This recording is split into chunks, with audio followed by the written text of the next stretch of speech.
Hi, my name is Wilman Ziada, and I'm a New York City-based director and creator of theater, television, and film, and I'm also a proud FENIX Global Artist Ambassador.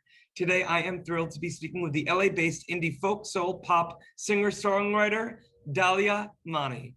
For more on Dahlya, you can read more about her right below this video, but in the meantime, here is a sneak peek at the amazing talent of Dahlya.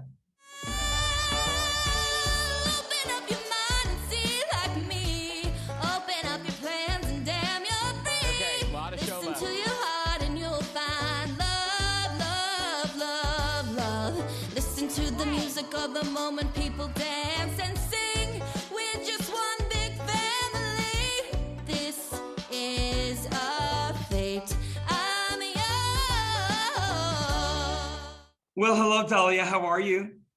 I am amazing. How are you doing? Well, I'm good. Well, the audience just got a little sneak peek of your incredible talent, and I am so grateful to be speaking with you today. And I would like to know first, where were you born, and when did you know that you had, well, kind of an incredible singing voice? Thank you. First of all, I'm so honored to be here. This is so much fun already. I was born in Mesa, Arizona. I started singing in front of people when I was about 12, but my mom, who claims not to be a stage mom, but is a little bit of a stage mom, loves to tell me the first time she heard me sing, I was maybe a year old in the backseat singing do, re, mi, fa, sol, la, ti, do, relative pitch, not perfect, but so who's to say when I was baby or when I was around 12 probably, but started in the musical theater realm and then kind of found my artist voice in college actually. So I love that. Where did you go to school? I'm just going at Muhlenberg College in Pennsylvania for theater and dance. Well, it's one of the best in the country for that. And you've been called a mix between Lauryn Hill, Joni Mitchell. You've got this indie folk, indie soul pop vibe. And I want to know, obviously there's a difference between being a music theater actress, playing roles that pre-exist, and then leaning into the role of you. When and how did you decide to take that leap? Oh my gosh, you're hitting all the right soul questions here. Well, I've mostly done comedy and musical comedy, so I never had like the Broadway voice. That was always the dream, to be on Broadway, I would never turn it down still, believe me. But I'm not a belter, and so I always did comedy. I was always performing as different characters, which I still do and want to continue doing. But writing my own music has been this really therapeutic, vulnerable experience. And I want to write for bigger artists because I have songs in my brain that aren't for my voice, but ultimately it's been really grounding and something most people I know still don't know that I do because I've been in the comedy world for so long.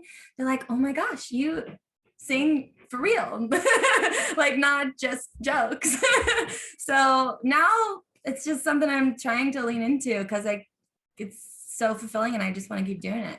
Well, I love that. From the backseat of your mother saying that you sound better than Julie Andrews in The Sound of Music, to you being a part of Femmedy Trio, opening for the likes of Nicole Byer, Margaret Cho, it makes sense that you have taken all of these tools from your childhood to what you've done for the past 5 years with Femmedy Trio, and now to what you're doing not only on your own, creating music for yourself and other artists, but with the July 20s, which you have your first single with that lady duo on 7/20/21. Can you talk first a little bit about how Femmedy Trio came about? Yes. So Femmedy Trio is still alive and well. We're coming up with a whole new set right now. It's the longest relationship I've ever been in, about 5 years now. I met one of my fellow bandmates, Gabby, in New York. We did sketch comedy together, and then I met Stacy, the other one here in LA. We did musical improv together. And they happened to be best friends from New York. I ran into both of them in line one day for a UCB show, and then we were all like, you sing. We were all right. And then we literally just started writing stuff together, and it's been the best and so much fun. And we didn't realize we had a voice or that we were funny until we first got on stage and we're like, oh, okay, this is actually pretty good. We sound really great and we're very funny. So we're just trying to take it as far as it'll go, you know? I love it. I mean, in my performing years, I trained for 5 years. You didn't know this, at UCB in New York City. Lennon Parnham, Zach Woods were my two teachers. Did you study in New York or LA? I studied in both. So I started fairly young. When I was in New York for one session with Winston Knoll or Yeah. Knoll. I always get the name confused because they both sound like a first name and a last name at the same time.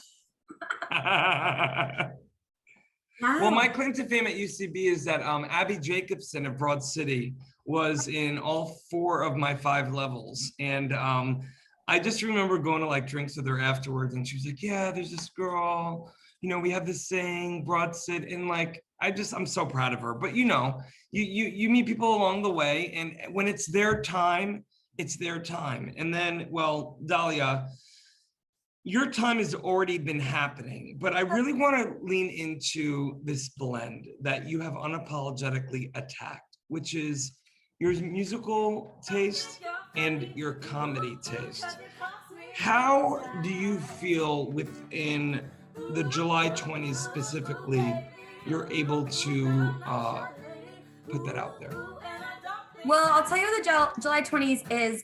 We're brand stinking new. It's my best friend, Maddie, who has the most incredible voice I've ever heard in my life. Truly cuts to my soul. It's like, oh my gosh. Oh, this is gonna drive, it's always on the tip of my tongue. Fleetwood Mac, what's the main singer's name? I don't know. I know Patti LuPone, so you're asking the wrong person. I'm so sorry. Oh my gosh, this is gonna drive me. Will, I have to look it up now. No, we're gonna look it up. I kind of want to edit this out, but I kind of don't. Okay, we're getting there. I kind of like the silence. Oh my gosh. Wait, I have a question. While you look that up, I have a side question. Yes. Can you talk to me about, because when I saw this clip, I was like, I know who this girl is, because I'm obsessed with competition shows and game shows. My grandfather, long story short, was a big announcer for game shows in the 50s and 60s. And he was David Letterman's announcer for 20 years. His name was Bill Wendell. So anytime I see any sort of new competition or singing show, I'm in. And so when I saw I Can See Your Voice, like I saw your clip, I was like, I saw that episode. Can you talk to me about how that came about and what that whole experience was about before then getting into Fleetwood Mac? Totally. I screwed up the editing of. I got you. There's no editing. I'm not editing this. You're perfect. Okay, great. So I Can See Your Voice, I don't remember auditioning for, I'm going to be honest.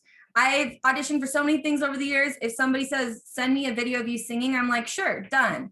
So one day, right before a pandemic, I got some call like from some producer, you know, I'm from Fox show, whatever. It's a new singing show. Like, remember when you auditioned for us, you know, 6 to 8 months ago? I'm like, no. And I was like, which self-tape was that? I have no clue. But I'm like, I think so. Like it could have been anything, right? I've done so many weird things and things that have never come to fruition. And so long story short, I ended up booking it, but it was very confusing because like, they're like, you know, reserve these dates. We're going to do like, a version of your background story and blah, blah, blah. And the show's still kind of like being made and sampled and all that stuff. So the whole thing was very confusing.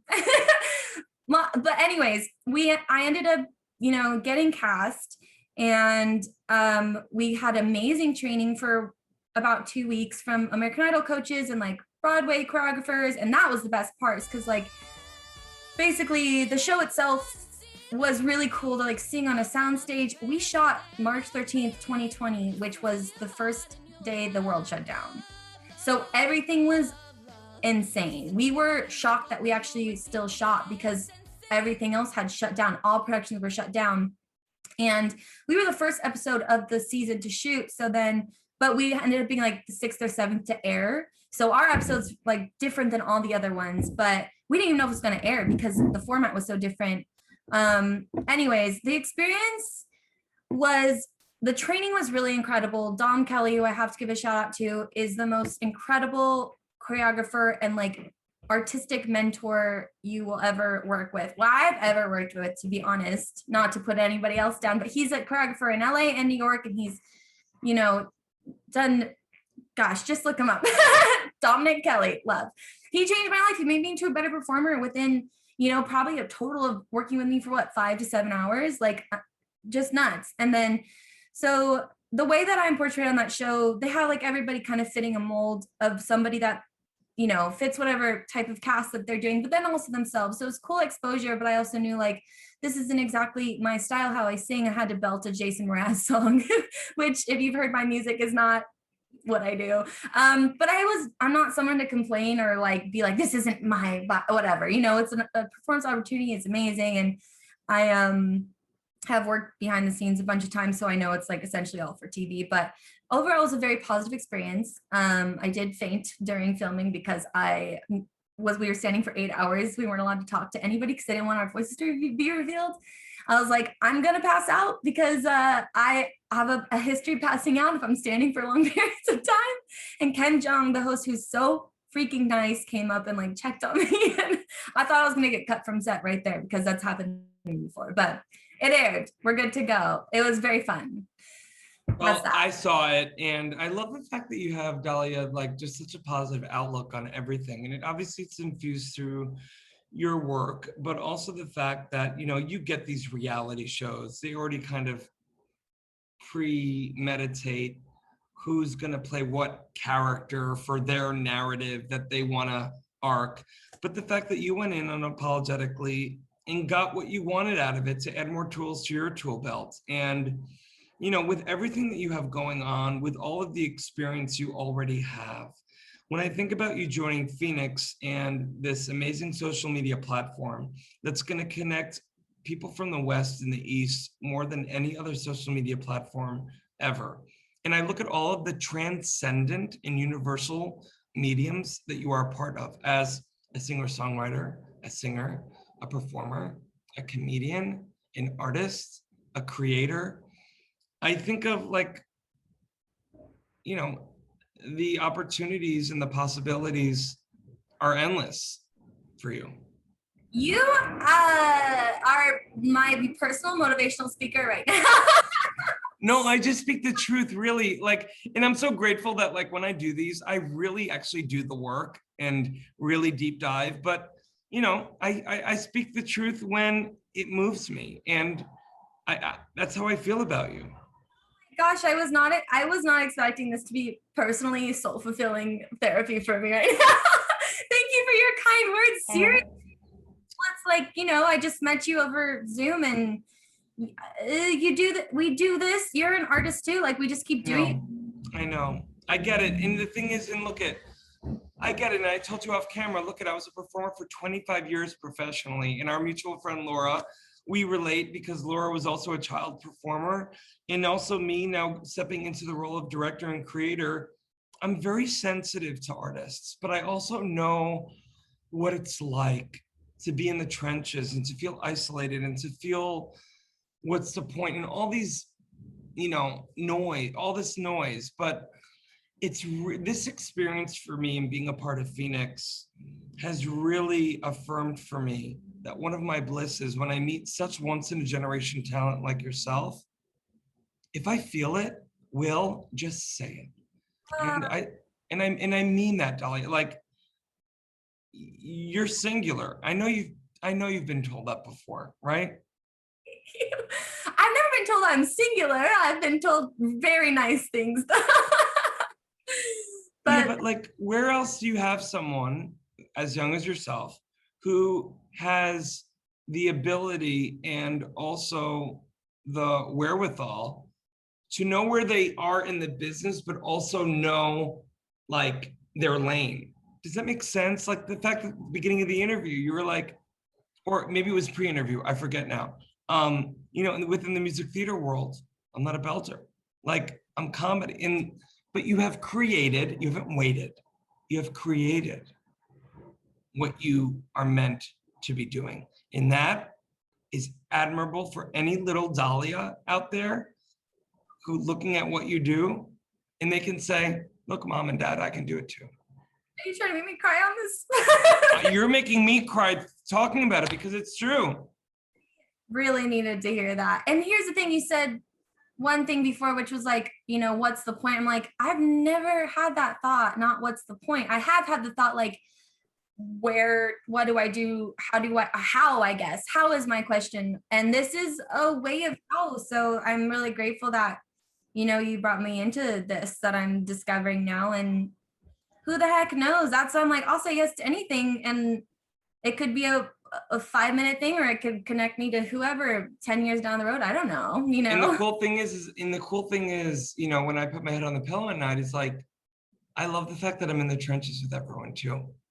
Because I'm also an artist. And so anyway, I could speak with you forever. I'm so grateful.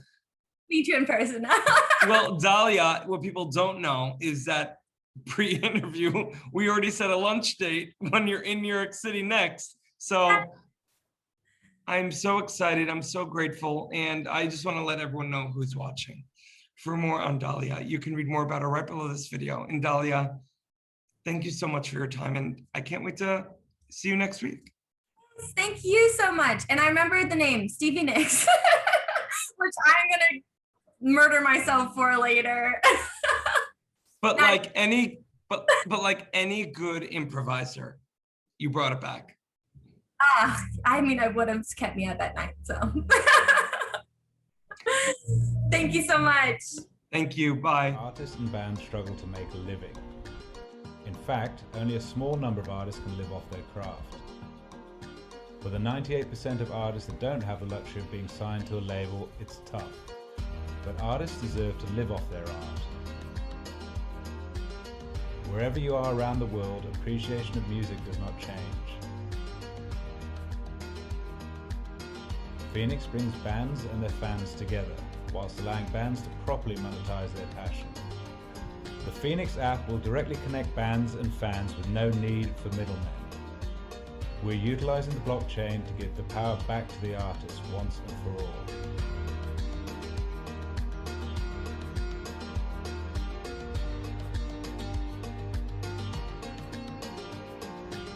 Join FENIX, join the change.